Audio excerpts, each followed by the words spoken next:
Afternoon everyone. এখন 12টা বেজে গেছে অলরেডি। তো আমরা এখন এই রাঁচির হোটেল থেকে চেক আউট করবো। তো রেডি হয়ে গেছি, আমাদের মানে 1:45 হচ্ছে আমাদের ট্রেন। তো এখন আমরা এই হোটেল থেকে চেক আউট করছি। তো চলুন আপনাদের সাথে পুরো রাঁচি টু হাওড়া শতাব্দী এক্সপ্রেসের জার্নিটা শেয়ার করবো। তো চলুন যাওয়া যায়।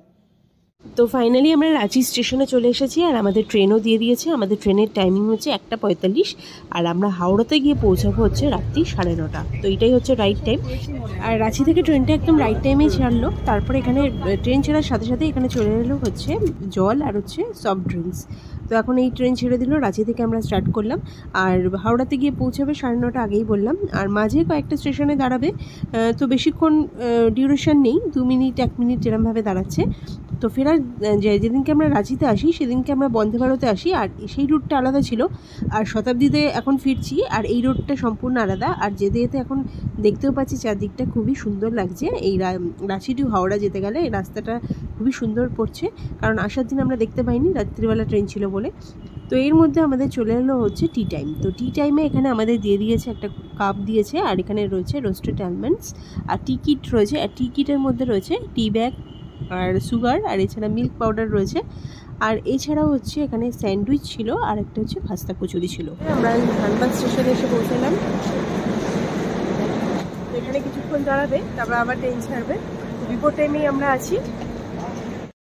তো ধানবাদ স্টেশন থেকে আমাদের এখন ট্রেন ছেড়ে দিল আর এর পরের স্টপেজটাই হলো আসানসোল। তো যাই হোক, এখনও পর্যন্ত বিফোর টাইমই ট্রেন রয়েছে। তো এর মধ্যে আমাদের চলে এলো হলো সুপের টাইম। তো এখানে নরের টমেটো স্যুপ যেটা দিল আর হচ্ছে black pepper, black salt, butter আর বেস্টিক। তো এই হলো আমাদের সুপের টাইম। তো এখন বাজে 6:30, আমরা এসে পৌঁছালাম আসানসোল স্টেশনে। বিফোর টাইমে কিন্তু ট্রেন চলছে। এরপরের স্টপেজ হচ্ছে রায়গঞ্জ, তারপরে দুর্গাপুর, তারপরে হাওড়া। বাজে হচ্ছে 7:26, 10 মিনিট লেটে আছে। তো এখন আমরা দুর্গাপুর স্টেশনে এসে পৌঁছালাম আর দুর্গাপুরের পরেই হচ্ছে হাওড়া। আমরা 9:30 হচ্ছে হাওড়া থেকে পৌঁছাবো। তো দেখা যাক, 10 মিনিট অলরেডি লেটে রয়েছে। এই হচ্ছে দুর্গাপুর স্টেশন। আর এরপরেই আমাদের ডিনার সার্ভ করা হলো। তো এখানে ডিনারে আমরা নিয়েছিলাম ননভেজ, ভেজ ননভেজ দুটোই থাকে। তো ননভেজের মধ্যে এখানে যা যা ছিল একবার আপনাদের শেয়ার করি। তো এখানে রাইস ছিল, চিকেন, আমরা যেহেতু চিকেন নিয়েছি চিকেন ছিল, ননভেজের মধ্যে চিকেন থাকে, ডাল, আর এটা হচ্ছে একটা মিক্সড ভেজিটেবল ছিল আর হচ্ছে ভাত, আর এছাড়া ছিল টক দই, আর লাস্টে ছিল একটা ভ্যানিলা আইসক্রিম। তো এখন 9:10 বাজে, আমরা অলরেডি কিন্তু হাওড়াতে এখন ঢুকছে ট্রেন।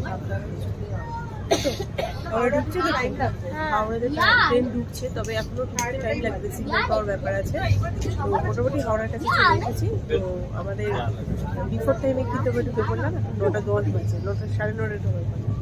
তো এই ছিল ভিডিও। যারা চ্যানেলটাকে সাবস্ক্রাইব করেনি অবশ্যই সাবস্ক্রাইব করে নেবেন। তো এখনকার মতো টাটা।